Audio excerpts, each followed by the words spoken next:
بسم اللہ الرحمن الرحیم۔ اور جب لوگوں کے پاس ہدایت آ گئی تو انہیں اس پر ایمان لانے اور اپنے رب سے استغفار کرنے سے کس چیز نے روک دیا، بجز اس کے کہ وہ منتظر ہیں ان سے پہلے لوگوں کا سا معاملہ پیش آئے یا عذاب ان کے سامنے آ جائے۔ ہم رسولوں کو صرف اس لیے بھیجتے ہیں کہ وہ لوگوں کو بشارت دیں اور ڈرائیں، اور کافر لوگ ان رسولوں سے باطل دلائل کے ساتھ جھگڑا کرتے ہیں تاکہ وہ ان سے حق کو نیچا دکھائیں اور ہماری آیات اور تنبیہ کا مذاق اڑائیں۔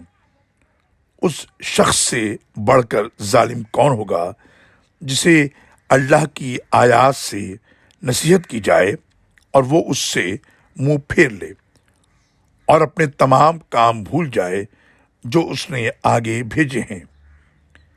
ایسے لوگوں کے دلوں پر ہم نے پردے ڈال دیے ہیں کہ وہ قرآن کو سمجھ ہی نہیں سکتے، اور ان کے کانوں میں گرانی ہے، اور اگر آپ انہیں ہدایت کی طرف بلائیں بھی تو وہ کبھی اس راہ پر نہیں آئیں گے۔